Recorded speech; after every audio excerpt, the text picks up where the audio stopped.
히브리서 보겠습니다. 이제 빌레몬서에서 히브리서로 넘어갑니다. 히브리서 1장 1절로 3절까지입니다. 이렇게 새로운 책을 시작할 때마다 여러분 혹 결심하지 않습니까? 이번에는 히브리서는 내가 한 번도 안 빠져보겠다, 그런 생각 말입니다. 이렇게 들쑥날쑥 하지 말고 그저 요 한 책만이라도 한번 완전히 공부를 해보자 하는 그런 생각을 다시 한번 해볼 필요가 있습니다. 결심은 항상 새롭게 하는 것이니까요. 히브리서 1장 1절로부터 3절까지 지금 다 같이 저와 같이 한 목소리로 봉독합니다.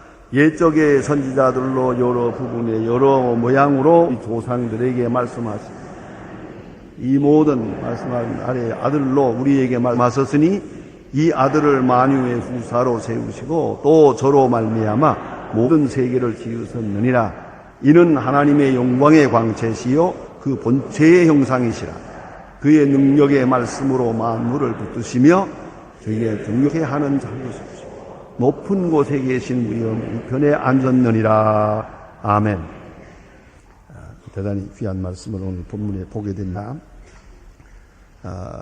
제가 신학대학에서 한 3년 동안을 계속 신학을 가르쳤기 때문에 때때로 신학적인 그런 좀 어려운 얘기가 좀씩 나오더라도 조금씩 이해해 주시기 바랍니다.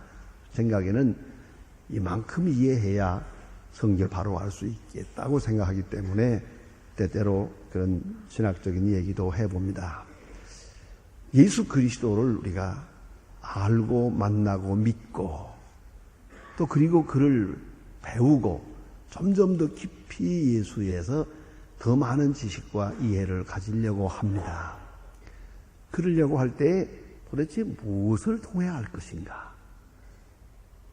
우리가 소위 말하면 교과서가 뭐냐 하는 것. 어떤 교과 과정을 해야 되는가?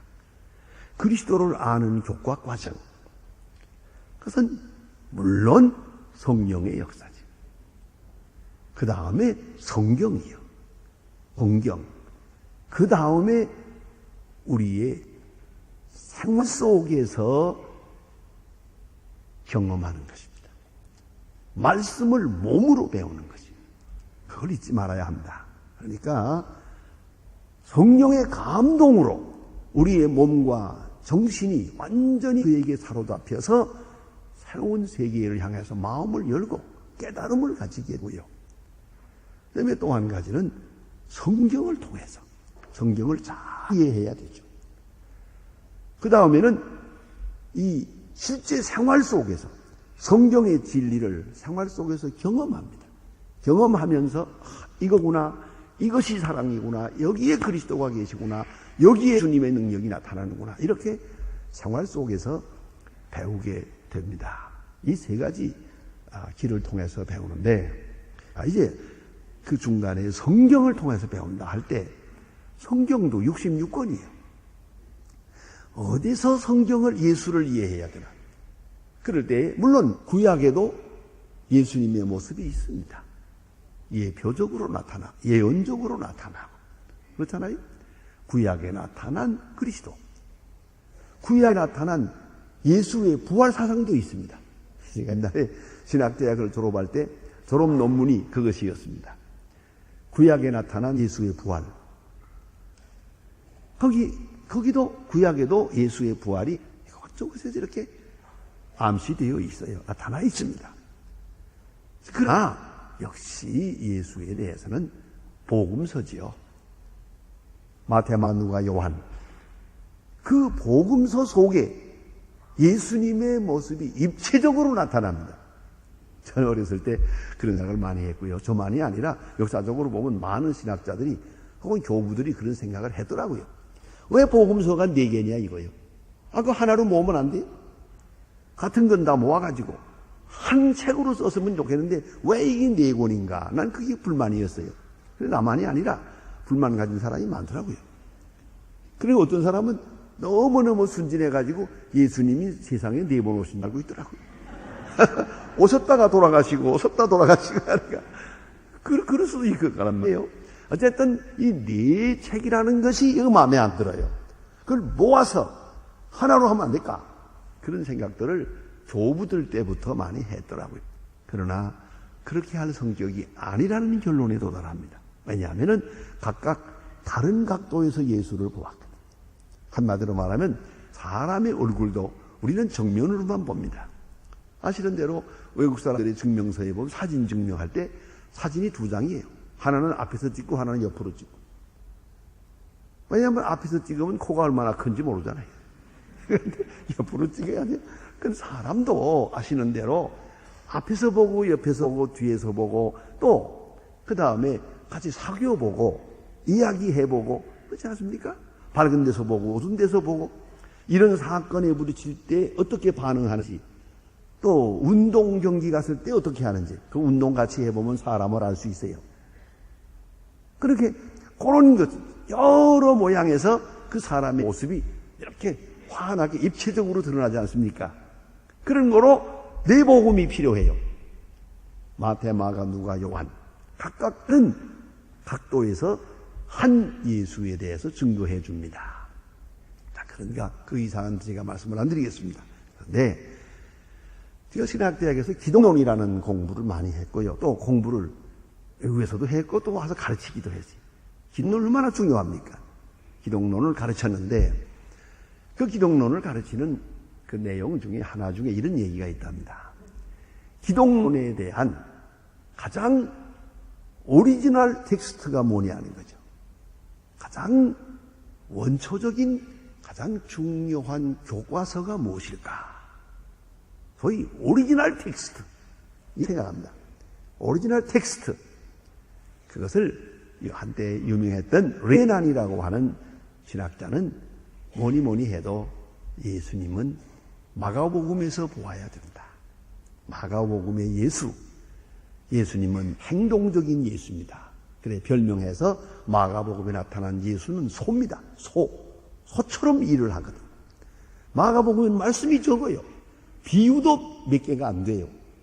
그리고 가시고 오시고 병 고치시고 그죠? 이렇게 행동하는 예수, 아주 행동하는 예수. 그 행동 속에 예수의 모습이 드러나요. 십자가까지 가시는 거예요. 그래서 오리지널 텍스트는 마가복음이다. 그래요. 마가복음을 통해서 예수를 보아야 예수를 똑바로 볼 수 있다. 그것이 레난의 유명한 종론의 이론입니다. 또 많은 사람들이 뒤따라서 그 생각을 해요. 예수는 수상적으로 이해할 뿐이 아니다. 행동 속에서 이해합니다. 예수님은 살아 역사하는 거, 역사 속에서 이해해야지. 그런 다른 어떤 사상에 의해서 그렇게 비추어서 그런 변론 속에서 이해해서는 안 된다. 물론 철학적으로 이해해서는 안 된다. 그런 생각들을 하고 마가복음 연구가 아주 열심히 진행된 그런 때가 있었습니다. 그 다음에 투만 시대에 와서는 아니다. 기독론의 극치는 요한복음이다. 왜요? 맨 처음에 기록된 책이 마가복음이요. 맨 마지막에 기록된 책이 요한복음이요. 아니, 이 연대에 대한 것은 정확하지 않습니다. 그거는 어디까 학설이니까. 그러나 일반적으로 생각할 때 신구약 성경 중에 맨 마지막 기록된 게 요한복음입니다. 요한계시록이 아닙니다. 요한복음이다. 그건 그 이제 지배적인 학설입니다. 그 말은 뭐 의미하는 거 아니? 기독교 사상이 가장 무르익었을 때, 가장 성숙했을 때, 기독교 사상이 가장 완전하게 이해가 되고 정리가 된 때에 기록된 마지막 책이 요한복음이니까 요한복음이 최고다 이거예요. 요한복음이다. 그리고 나서 불투만이 거기까지는 잘한 것 같은데 실수한 게 뭐냐면은 그러고 보니 헬라 철학과의 관계에서 요한복음은 예수를 이해했다. 그러나 좀 더 깊이 연구해 보면은 그런 말을 합니다. 이것은 아무리 생각해도 히브리 사상을 가진 사람이 헬라적 영으로 설명한 것이다. 그렇게 말합니다. 왜냐하면 그 베이시스, 그 기본 내용이 헬라적이 아니에요. 히브리적이에요. 그러나 그 쓰는 용어, 그것은 헬라적이에요. 제가 요한복음을 헬라어로 가르칠 때가 있었어요. 가르칠 때마다 가끔 잘 모르지만 아는 척하고 얘기한 좀 있어요. 그게 뭐냐면은 이런 맥락을 봐라. 요거는 히브리 사상이다. 단어는 헬라어를 쓰고 있고 헬라어로 표현됐지만은 이 내용은 어디까지나 히브리 사상이다. 그게 소위 학자라는 겁니다. 그런 걸 분석해서 이렇게 가르치고 설명했던 때가 있습니다. 그건 그 얘기를 할 수가 없지만은 한 가지 분명한 것은 요한복음은 헬라적 용어를 많이 사용합니다. 그러니까 대상이 헬라 철학에 익숙한 소위 헬레니스틱, 헬라 철학, 헬라 말을 하는 유대 사람, 헬라 철학과 문화에 익숙한 유대인에게 이 편지를 보내거든요. 그런 거로 내용은 히브리적이고 그 표현은 그 용어나 이런 것을 빌렸을 때는 반드시 헬라적인 것을 빌려서 썼어요. 그게 바로 선교학적 이유입니다. 자, 이렇게 됩니다. 그래서 많은 사람들이 예수 그리스도에 대해서 공부할 때 마가복음을 연구해야 된다. 또 학자들이 또 앞을 다투어서 쫙 받아라. 아니다. 불투만 때부터는 또 포드가 요한복음이다. 요한복음도 연구하는데 열심히 연구했죠. 그래서 제가 이 의미가 있어서 제가 브리턴스 공부할 때 불투만을 한 학기 공부한 일이 있어요. 아예 전문가로부터 배웠는데 아주 참 좋은 기회였다고 생각합니다. 자, 그렇게 했거든요. 그 다음은 이게 아니에요. 그건 잘못된 거다. 헬라 철학적인 방법이라고 해서 헬라 철학이 아니고 헬라 철학적 이해로 치우친 것은 잘못된 것이다. 아니다. 그건 오히려 변증적이었을 뿐이다. 이렇게 말하고 나서 그러면 예수 그리스도를 이해하는데 가장 핵심적인 그런 소위 오리지널 텍스트북이 뭐냐? 네, 히브리서다. 이거는 오스카 쿨만입니다. 오스카 쿨만은 히브리적이다. 여기서 생각해야 됩니다. 자, 우선 간단히 생각합시다. 예수님께서 말구유에 나서서 갈릴리 나사렛에서 자라시고 병 고치시고 뭘 하시고 한 거, 그 많은 이야기를 알고 예수님은 비유를 몇 개 말씀하시고 병자를 몇 명 고치시고 그런 거 많이 안다고 예수를 아는 겁니까? 예수를 안다는 그게 아니에요. 예수 어떻게 알아야 아느냐? 십자가에 죽으시고 그 죽은 것이 무엇을 의미할 것이냐? 그걸 아는 자가 예수를 아는 거예요. 예수님이 좋은 일 많이 하셨습니다. 백날 얘기해도 그 예수 아는 사람 아니에요. 예수 본 사람이지. 그거 안 돼요. 예수님은 희한한 능력을 많이 했습니다. 능력을 나타냈습니다.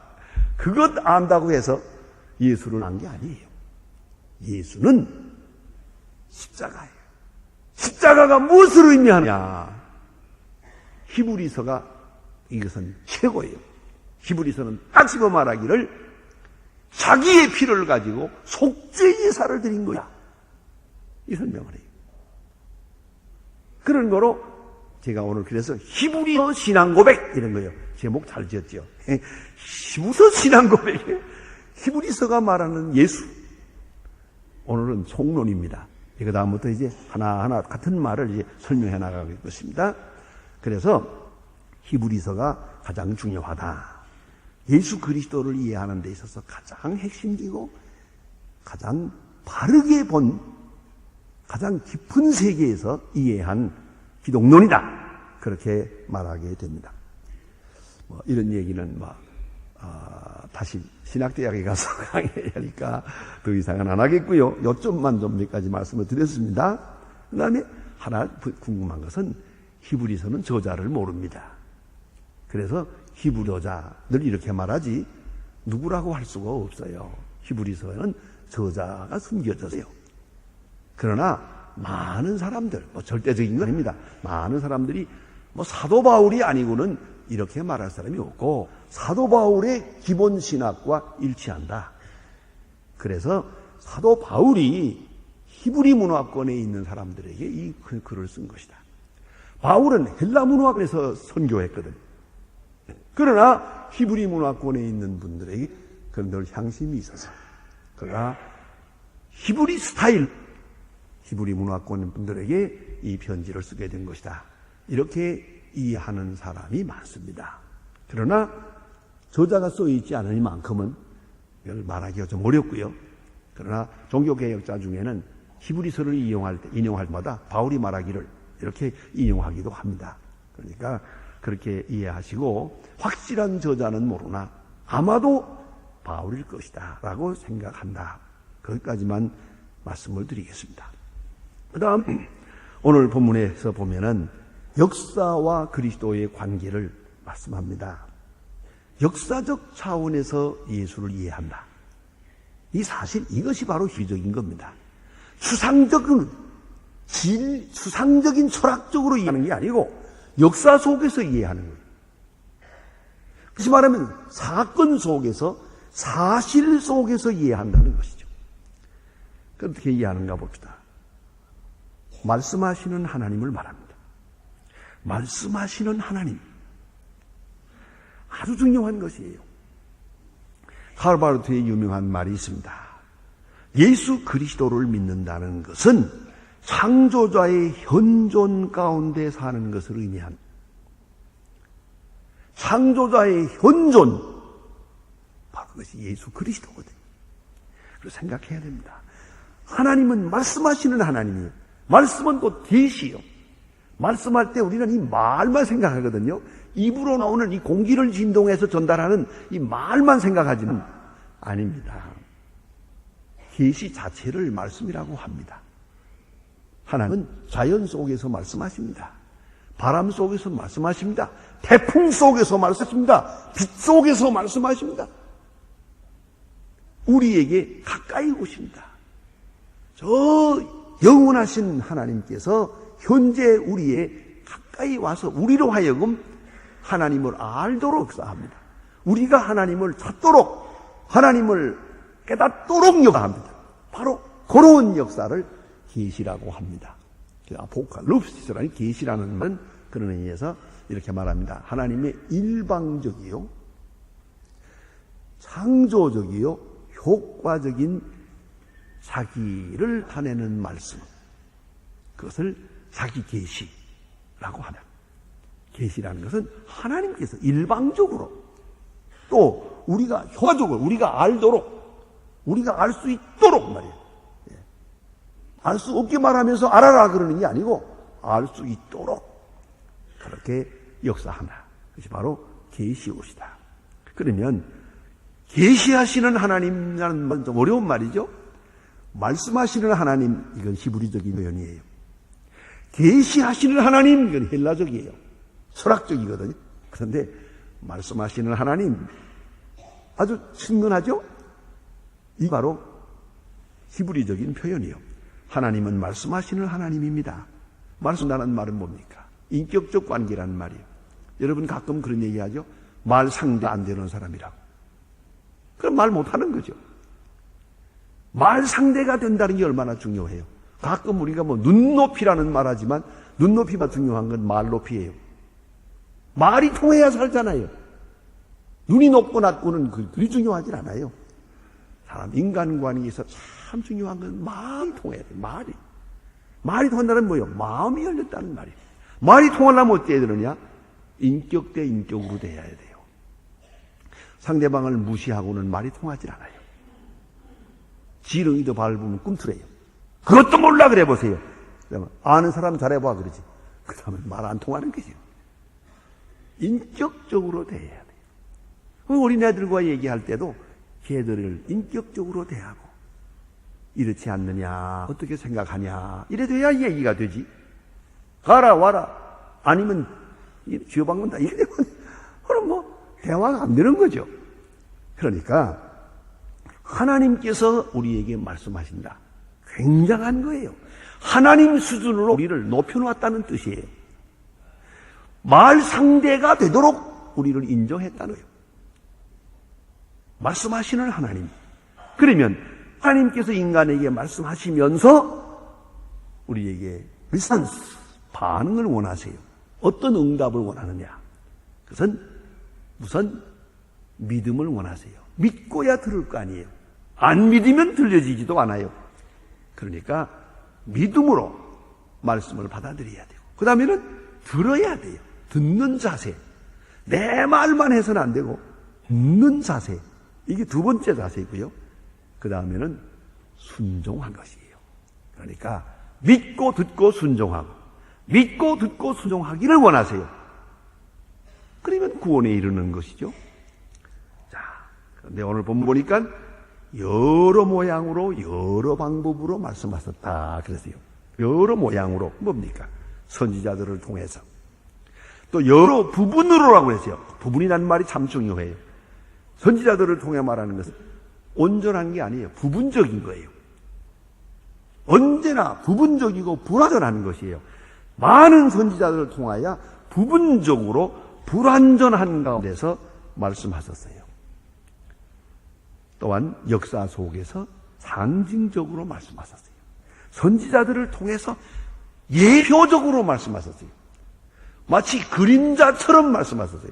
그림자의 본체가 있잖아요. 그러나 그림자로 말씀하셨어요. 이렇게 계속 말씀하시고, 특별히 선지자들의 생애 속에서 말씀하셨어요. 선지자들이 포로되어 갑니다. 매맞아 죽기도 합니다. 환난을 당합니다. 순교합니다. 모든 사건 속에서 선지자들을 통하여 우리에게 말씀하셨어요. 하나님 누구신가를. 다니엘을 통해서 말씀하셨어요. 많은 선지자들을 통해서 역사 사건 속에서 생생하게 계속 말씀하셨어요. 그리고 나서 오늘 본문에 중요한 말이 나옵니다. 이제 마지막 내에 그러지. 선지자들을 통하여 여러 모양으로 부분적으로 말씀하다가 이제 그림자로 나타났다가 이제는 본체가 나타나는 거예요. 리얼리티가. 본체 없는 그림자는 없어요. 이제 그림자가 먼저 보이고 뒤에 본체가 나타나는 것이요. 그래서 마지막 날에 우리는 이렇게 아들로 말씀하셨다 의역했습니다. 그러나 헬라 원문대로는 애니 휘요 했어요. 영어로 말하면 in the son, 아들 안에서 말씀이다. 아들 안에서, 그리스도 안에서 말씀했다. 마지막 날에는 그리스도 안에서 말씀하셨어요. 보세요.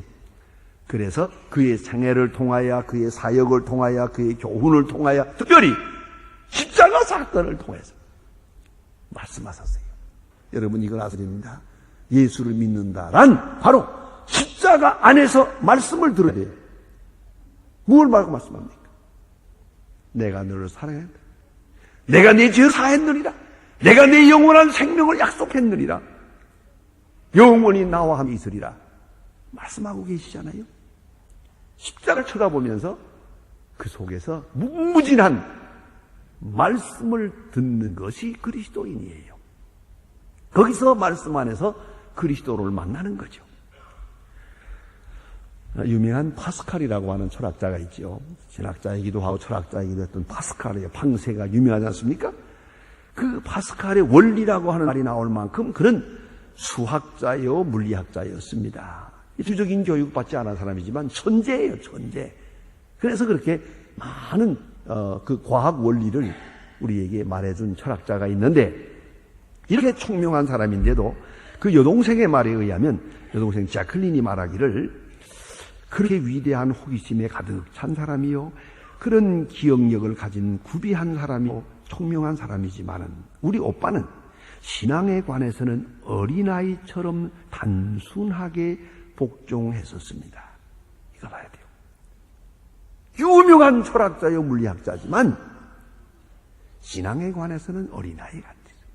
그 방세 속에 나오는 고백이 있습니다. 아브라함의 하나님, 이삭의 하나님, 야곱의 하나님. 이 말이 너무 재미있어요. 철학자의 하나님이 아니요, 유식한 자의 하나님이 아닌 그 하나님, 내게 확신을 주시고 환희를 주시고 평화를 주십니다. 여러분, 철학자의 하나님이 아닌, 유식한 자의 하나님이 아닌 아브라함의 하나님, 그야말로 심플 말이야. 아브라함의 하나님, 이삭의 하나님, 야곱의 하나님. 끝. 여기는 철학이 필요가 없어요. 어린아이처럼 깨끗하게 하나님을 받아들였어요. 그리고 그가 세상을 떠나게 될 때 목사님이 옆에 서셨어요. 그런데 임종시에 그는 이렇게 기도하고 있어요. 원컨대 주께서 나를 영원히 버리지 마옵소서 하고 죽었어요. 얼마나 단순합니까? 그 많은 철학, 많은 과학적인 이론이 이 시간에는 소용이 없어요. 하나님과 나 사이에는 언제나 어린아이와 같은 마음이어야 해요. 우리 신앙 고백이 바로 거기에 있는 거예요. 십자가를 통해서 말씀하시는 하나님의 말씀을 그대로 듣고 믿음으로 응합하면 되는 것입니다. 거기에 구원의 역사가 나타납니다. 오늘 본문 보니까 그 아들을 통해서, 아들이라는 말이 강조되고 있어요. 여기서 좀 신학적인 얘기를 한다면 요한복음에서는 로고스라고 그랬어요. 말씀. 로고스.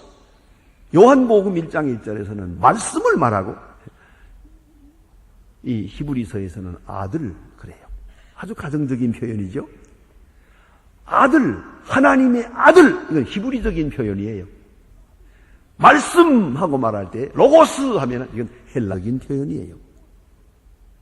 여러분, 이 관계가 어떻게 이어지는가는 좀 시간이 많이 걸리기에 말씀을 못 드립니다. 그래서 이 히브리서는 아주 가정적인 표현이 많아요. 특별히 우리 한국 사람들이 예수 믿는 데는 아주 좋아요. 아버지, 아들, 또 독생자, 얼마나 좋습니까? 아들, 독생자. 하나님께서 이처럼 사랑하사 우리에게 독생자를 주시고 얼마나 간단한 말입니까? 아들 속에 모든 신학이 다 포함되어 있어요. 우리 고향에서 아침 식사를 하게 되면 돌아가면서 기도했거든요. 할아버지 기도하고 할머니 기도하고 그 다음에는 아버지 기도하고 어머니 기도하고 또 그 다음에 마지막에 내 차례 오면 나도 기도 이렇게 해요. 차례도 하는데 할머니 차례만 오면 내가 걱정이 돼. 할머니는 식사 기도할 때 꼭 울거든요. 왜 우느냐? 독생자를 주시고 하고 울어요. 이게 참 나온. 그래 할머니 시간이 되면 또 울겠구나 하면 뭐 영락없이 울어요. 왜 그런지 아세요? 우리 할머니가 아버지가 3대 독자예요. 옛날에 아들을 못 낳으면 쫓겨나거든요. 예수 믿기 전에 아들 못 낳으면 그건 얼마든지 그 칠거지약이 쫓겨나는 거예요. 말없이 집을 나가야 돼요. 그렇게 아들이 귀때거든요. 그러니 3대 독자를 얼마나 기다렸겠어요. 달랑달랑 마지막에 아들을 낳거든요. 그 아들을 낳아서 키울 때 얼마나 소중했겠어요. 생명보다 소중하죠. 그런데 성경을 읽어보니까 독생자를 주시고 감동되는 거지. 어떻게 독생자를 줄 수 있단 말인가 말이야. 신학 공부 끝난 거예요. 더 이상 할 필요도 없고 더 연구할 필요도 없어요. 독생자를 주시고 하고서 가슴이 찡 하면 예수 졸한 거예요. 다 믿은 거예요. 다 공부한 거예요. 기독론 끝. 만점이에요. 그게. 그걸 알아야 돼요. 이 히브리적인 표현이에요. 헬라적인 표현에서는 로고스, 태초부터 계신 로고스, 엔알케호 로고스 뭐 이런 게 아까 복잡해요. 그렇지만 그건 철학적이죠. 그러나 히브리 사람이 아니에요. 아들, 독생자 이렇게 표현하고 있어요. 자, 이 아들을 통해 말씀하세요. 이제 그 아들이 누구냐? 오늘 본문에 보니까 이제 6가지로 말하고 있습니다. 이 총론적입니다. 계속해서 공부할 겁니다. 첫째가 영광의 광채시라. 영광이 있고 영광의 광채가 나타나요. 여러분, 우리는 때때로 태양은 못 봐요. 그러나 광채는 봐요. 태양은 본체를 쳐다볼 수가 없어요. 그러나 태양으로부터 오는 빛을 보잖아요. 그 빛을 설명할 때 삼위일체적으로 설명한답니다. 삼위일체의 그 상징이라고. 왜요? 본체가 저기 있잖아요. 하나님. 거기서 뜨뜻한 이 열기가 오고 있잖아요. 예? 그게 바로 성령. 그리고 밝은 빛이 오고 있잖아요. 그게 그리스도. 삼위일체를 설명할 때 이 세 가지로 설명하기도 합니다. 아무튼 우리가 볼 수 있는 것은 빛뿐이에요. 광채만 보는 거지 본체는 못 봐요. 하나님도 마찬가지요. 하나님은 못 봐요. 아들을 봐요.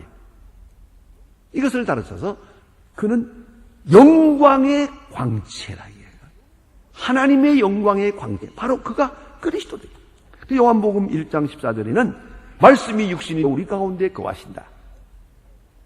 우리가 보니 독생아의 영광이요 은혜와 진리가 충만하더라.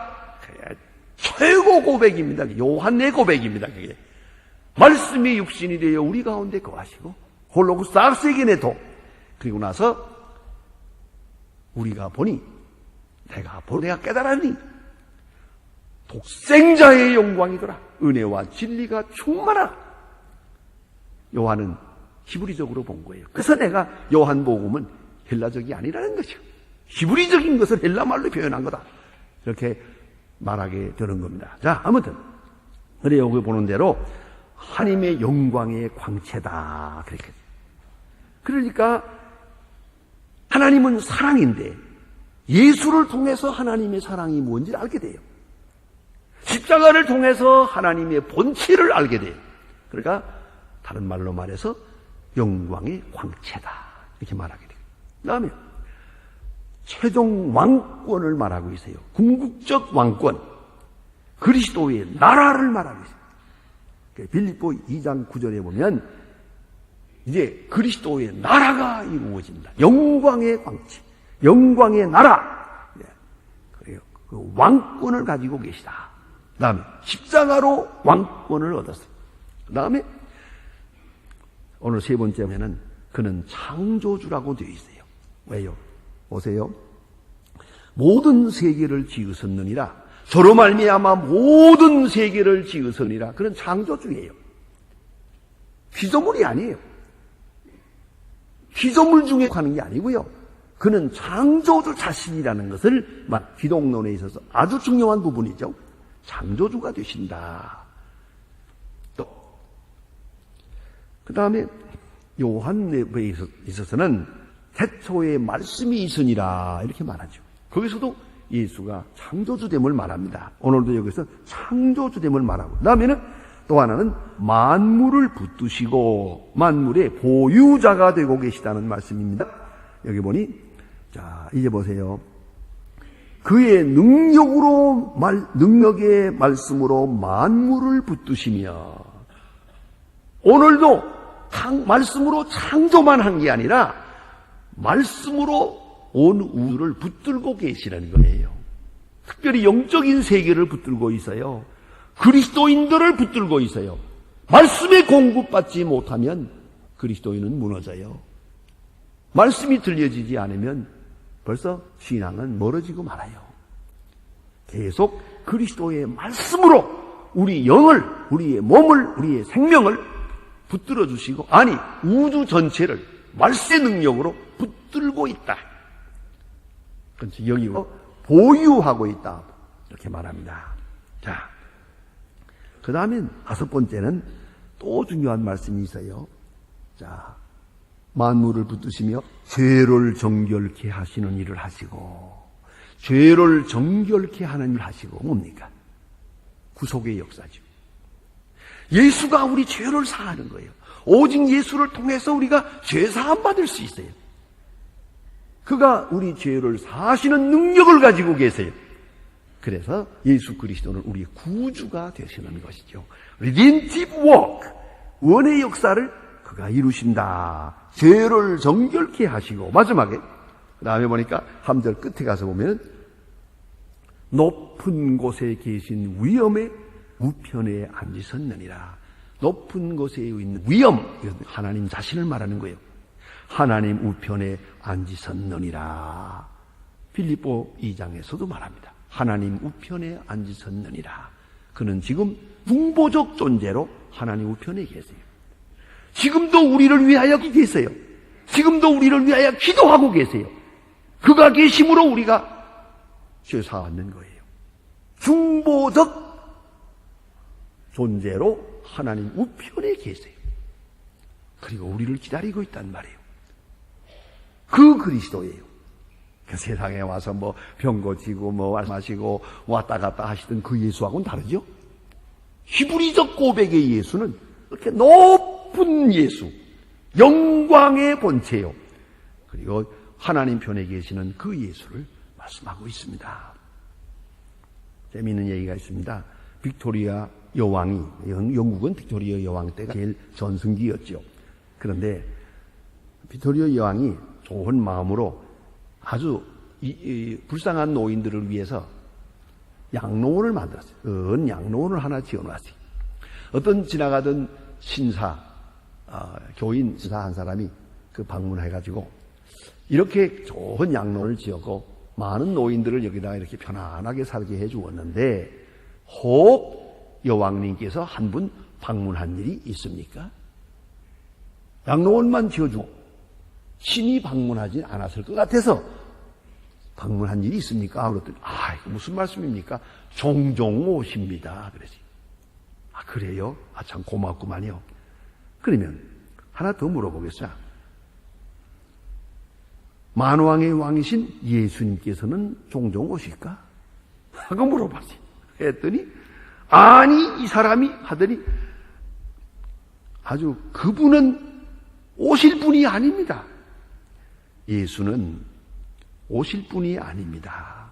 처음부터 여기 계신 분입니다. 그랬어요. 여왕님은 다녀가지만 예수님은 처음부터 여기 계신 분입니다. 그렇게 노인이 대답했다고 합니다. 여러분, 그리스도는 보좌 위에 계시면서 항상 우리와 함께 계시는 거예요. 그래서 기독론을 고백할 때 가장 중요한 고백은 Living Christ, 살아계신 그리스도, 지금 나와 함께 하신 그리스도. 사도행전이 고백하는 기독론은 나와 함께 계시는 그리스도, 바로 그 그리스도에 대한 확실한 고백이 있어야 되는 것입니다. 기도하십시다.